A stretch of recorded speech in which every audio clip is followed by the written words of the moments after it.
Episode की शुरुआत में हम फैंटम ट्रूप के मेंबर को देखते हैं जो बड़े ही आसानी से बैठे हुए होते हैं। अब चोरी तो कर लिया, आसानी से बैठेंगे ही। और क्लोरो को देखते हैं और सुबह होने ही वाली होती है और उसके बाद सीन शिफ्ट होता है एक पार्क की तरफ, जिस पार्क के अंदर बहुत सारा खाना होता है। और खाने का मतलब ये है कि गॉन और किलुआ अभी मतलब भरपेट खाना खाने वाले हैं और ये खाते भी हैं और ऐसे खाते हैं जैसे कि मतलब 2-4 सालों से कुछ खाया ही ना हो। और जब ये दोनों खाना ठूस रहे होते हैं तब कुरापिका इनके पास आता है और कुरापिका को देखने के बाद गॉन इससे जाके मिलता है और गॉन बोलता है कि तुम्हें देख के बहुत खुशी हुई और मुझे बहुत ज्यादा खुशी है कि फैंटम ट्रूप्स अब नहीं रहे और तुम फोकस कर सकते हो अब अपना जो ब्रदर इसके जो आए थे ना, मतलब तुम्हारे जो भाई बंधु के जिन्होंने आंखें चुरा ली थी, तुम उसको लौटाने के ऊपर अभी फोकस कर सकते हो। इसके बाद किलुआ एक केक लेता है और सीधा गॉन के मुंह पे दे मारता है और इन दोनों के बीच फिर से वही मतलब प्यार भरा दोस्ताना भरा खाना फेंकने वाला झगड़ा शुरू हो जाता है, जिसको देखने के बाद कुरापिका बहुत ज्यादा खुश हो जाता है। उसके बाद हम जेपाइल और लियोरियो को देखते हैं, जहां पे लियोरियो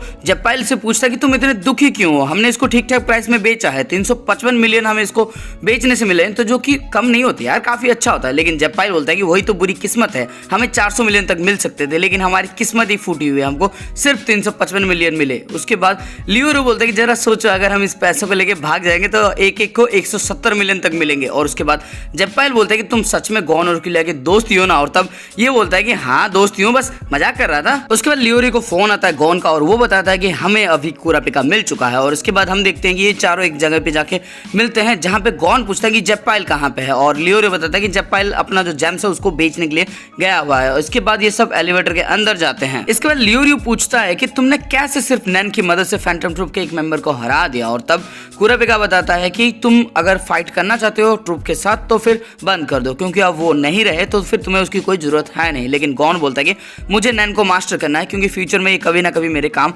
आने वाला है। और उसके बाद कुरापिका बोलता है कि फिर तो तुम्हें मेरी एडवाइस नहीं लेनी चाहिए, क्योंकि मैं खुद सिर्फ फैंटम ट्रूप के अगेंस्ट इस पावर को यूज कर सकता हूं लेकिन किसी और के ऊपर नहीं कर सकता। उसके बाद कुरापिका बताता है कि तुम्हारा मेंटल स्टेट जितना स्ट्रांग होगा तुम्हारा नैन भी उतना ही स्ट्रांग होगा, और इसी के लिए मैंने एक कंडीशन और रूल अप्लाई किया है अपने ऊपर, जिसके दौरान मैं मतलब कभी भी फैंटम ट्रूप के ऊपर हमला कर सकता हूं, फैंटम ट्रूप से लड़ सकता हूं, लेकिन फैंटम ट्रूप को छोड़ने के बाद मैं अपने चेंज किसी के ऊपर भी हमला नहीं कर सकता, हमला के लिए यूज नहीं कर सकता। अगर मैं ऐसा करता हूं तो मैं वहीं पे मर जाऊंगा, क्योंकि मेरे जो दिल है उसके पास एक डैगर, एक चाकू है। अगर मैं अपना प्रॉमिस तोड़ता हूं तो वो चाकू मेरे दिल के अंदर चला जाएगा और मुझे अंदर से ही मार देगा। उसके बाद किलुआ उठता है और बोलता है तुम इतनी इंपॉर्टेंट चीज कैसे बता सकते हो हमें, और वो बोलता है क्योंकि मैं तुम पे ट्रस्ट करता हूं और मुझे भरोसा है कि तुम किसी और को नहीं बताओगे। और उसके बाद ये पाको के बारे में बताता है कि फैंटम ट्रूप का एक मेंबर है जिसका नाम है पाको नाउडो, और वो मतलब मेमोरी को असेस कर सकती है और अगली बार अगर ये उसके हाथ लग गए तो इसके बारे में उसको सब कुछ पता चल जाएगा, जिसकी वजह से ये उनको फिर से नहीं हरा पाएगा। और उसके बाद वो नोबुनागा के बारे में बताता है जो कि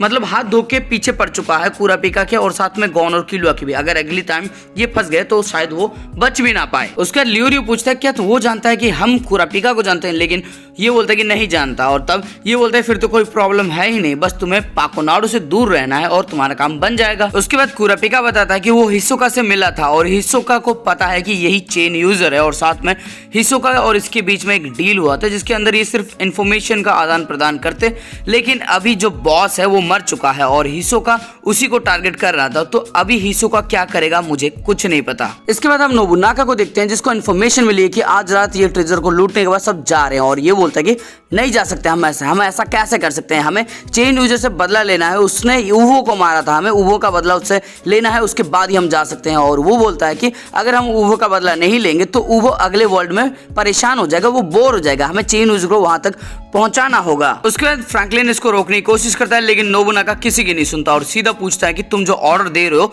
तुम हमारे बॉस के हिसाब से ही दे रहे हो ना क्लोरो। और इतना सुनने के बाद फ्रैंकलिन इसको फिर से रोकने की कोशिश करता है लेकिन वो बोलता है कि चुप रहो, मैं यहाँ पे क्लोरो से बात कर रहा हूँ। और उसके बाद क्लोरो नीचे उतरता है, अपना बुक को कंजर्व करता है और इससे को बोलता है कि मैं तुम्हारे हर सवाल का जवाब दूंगा लेकिन पहले तुम मेरे सवालों का जवाब दो। उसके बाद क्लोरो इसका डेट ऑफ बर्थ पूछता है और ये बताता है कि 8 सितंबर 1970, फिर इसका ब्लड टाइप बताता है जो कि बी पॉजिटिव होता है और आखिर में नाम तक पूछता है और ये बोलता है नोबुनागा हाजमा, और बोलता है कि ये सब तो तुम्हें पहले से पता है, मुझे क्यों पूछ रहे हो। और उसके बाद क्लोरो इसको एक पेपर देता है और बोलता है कि जो कुछ भी तुमने कहा अभी वो सब लिख के दो मुझे। और ये बोलता है तो पहले तुम्हें क्यों नहीं बताया मुझे ये सब। उसके बाद हम क्लोरो को देखते हैं जो कि मतलब नियोन की पावर का इस्तेमाल करता है, यानी कि इसने नियोन की पावर भी चुरा ली होती है। और उसके बाद वो मतलब प्रेडिक्शन करता है, मतलब इसका जो फ्यूचर है ना वो लिख के इसको देता है। इसके बाद नोबुनागा पूछता है कि ये क्या है, और क्लोरो बताता है कि ये तुम्हारा फॉर्च्यून है जो कि इस महीने तुम्हारे साथ होने वाला है और ये 100% एक्यूरेट है। और उसके बाद नोबुनागा पढ़ता है, जिससे हमें पता चलता है कि जो पहला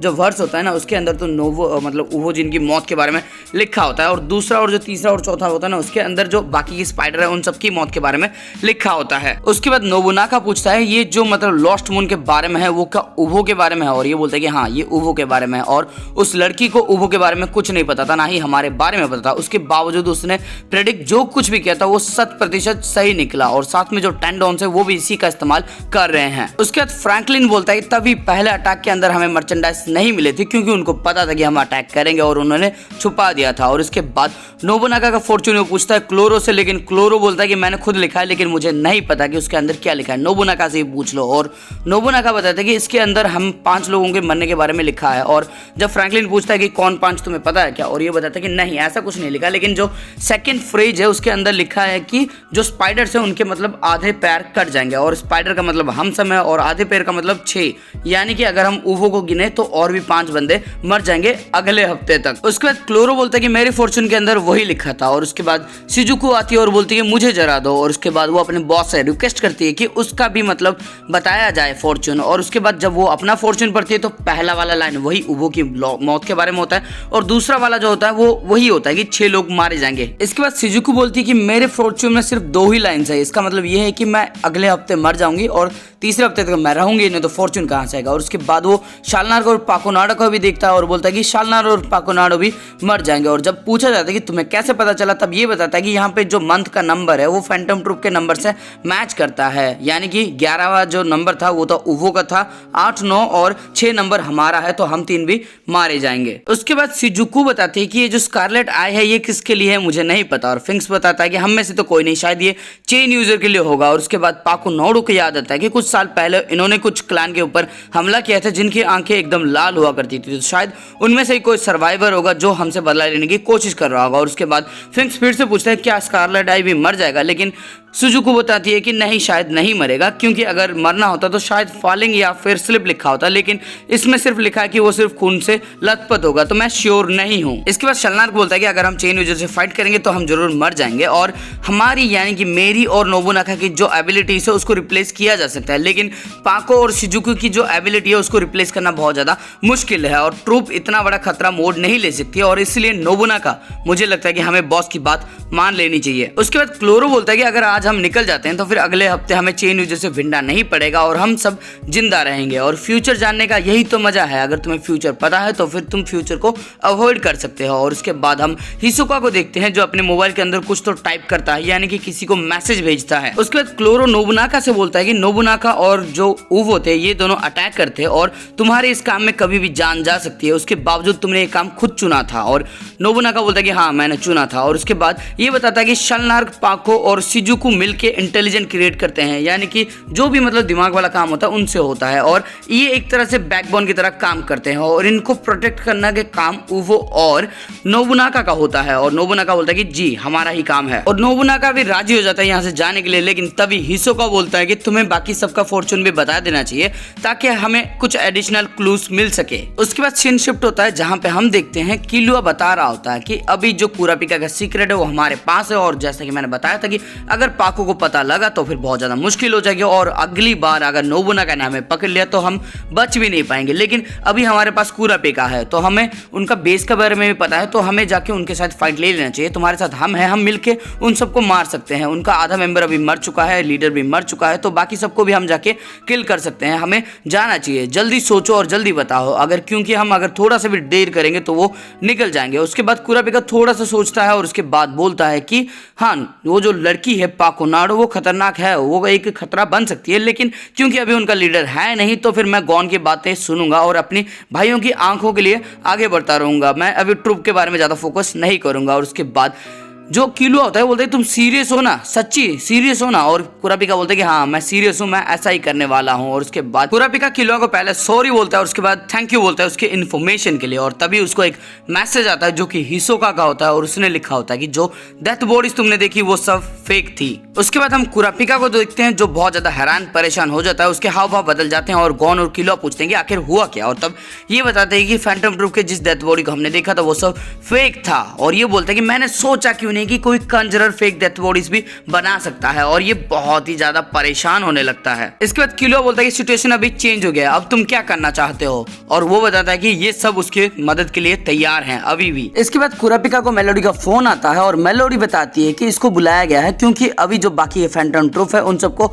मारने के लिए एक कमेटी बिठाई गई है जिसके अंदर कुरापिका भी होने वाला है। और साथ में वो बताती है कि इन सबको पता लगा है कि ये जो ट्रूप के मेंबर्स हैं ये सब के सब मीटियोर सिटी से आए हुए हैं। और साथ में टेंडोर्स ने खुद मतलब कहा है कि इन सबको मारने के लिए, और जो कोई भी इनको मारने में काबिल होगा उसको एक हैवी प्राइज भी दिया जाएगा। लेकिन मेरा सवाल है कि टेंडोर्स सब मर गए थे, तो अब कौन कह रहा है इनको, कौन दे रहा है ऑर्डर। उसके बाद लियोरी बोलता है कि हाँ तभी इनकी आइडेंटिटी के बारे में किसी को भी नहीं पता। और वो मीटियोर सिटी के बारे में बताने लगता है कि मीटियोर सिटी एक ऐसा सिटी है जो कि ऑफिशियली नहीं है, जहाँ पे कोई नहीं रहता ऑफिशियली, लेकिन अनऑफिशियली वहाँ पे 10 मिलियन से भी ज्यादा लोग रहते हैं। मीटियोर सिटी 1500 साल पहले शुरू हुआ था। एक वो गार्बेज था, मतलब जहाँ पे हम कूड़ा फेंकते हैं ना, वो था।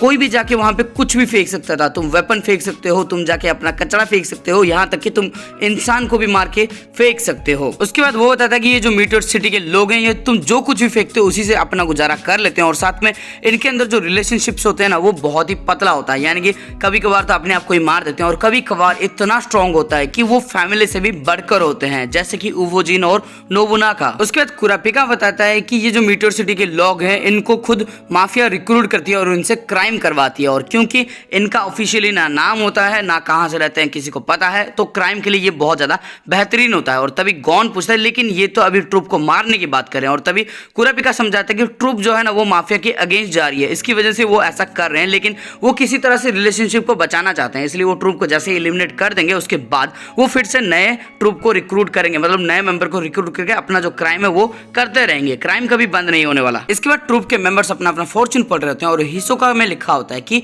एक लाल आंखों वाला कस्टमर तुम्हारे पास आएगा जो तुमसे बार्गेन करेगा, और साथ में वो आधा एंजल होगा और आधा डेथ ब्रिंगर होगा, और तुम सब कुछ सेल कर दोगे। और स्पेशली वो 11th मून वाला यानी कि उबो के बारे में तुमसे जानने की चाहेगा और तुम सब बता दोगे। इसके बाद पाको हिसोका के पास आके इसका फॉर्च्यून मांगती है, लेकिन वो बोलता है कि तुम्हें नहीं पढ़ना चाहिए, तुम शौक हो जाओगे। लेकिन उसके बावजूद पाको मांगती है और ये दे देता है। और उसके बाद जब ये खोल के देखती है तो ये सच में शौक हो जाती है और बाद में सारे फैंटम ट्रूप के मेंबर को बुला के दिखाती है। और उनमें से फिंक्स बोलता है कि ये जो कैलेंडर का सीक्रेट है इसका मतलब तो हमारा सीक्रेट है, तुमने हमारा सीक्रेट किसको बेचा है, ये पूछने लगता है। और तभी तेजी से आता है अपना नोबुनागा और बोलता है कि हिसोका ये तुम क्या कर रहे हो, और ये खुद फॉर्च्यून को पढ़ने लगता है जिसमें लिखा होता है कि लाल आंखों वाला कस्टमर तुमसे लॉ ऑफ स्वॉर्ड की मदद से ट्रेड करेगा और तुम अपना जो शेल्टर है उसको छोड़ के मत जाना, अगर जाओगे तो तुम मारे जाओगे। और साथ में जो 11 पैरों वाला स्पाइडर है उसके 5 उंगलियां और भी टूट जाएंगे, मतलब 5 पैर और भी टूट जाएंगे। उसके बाद नोबुनागा अपना तलवार निकालता है और बोलता है कि हिसोका तुमने उवो को सेल कैसे कर दिया। लेकिन सबसे बड़ी बात तो ये थी इसका जो फॉर्च्यून था वो चेंज हो चुका है, यानी कि हिसोका इन सबको मामू बना रहा है और बड़े ही अच्छी तरह से बना रहा है। और दोस्तों ये वाला एपिसोड यहाँ पे हो जाता है खत्म। तो दोस्तों इस वीडियो में आपको कुछ भी अच्छा लगा फिर मजा आया ना तो वीडियो को लाइक कर देना, कमेंट करके अपना फेवरेट पार्ट बता देना और साथ में अपने दोस्तों के साथ इस वीडियो को शेयर कर देना। और दोस्तों जो बेल का आइकन है ना उसको ऑल पे सेट कर देना और सब्सक्राइब अगर नहीं किया है तो कर देना। अगर कर चुके हो तो थैंक यू, अगर अभी कर रहे हो तो करने के बाद जो बेल का आइकन उसको ऑल पे सेट कर देना।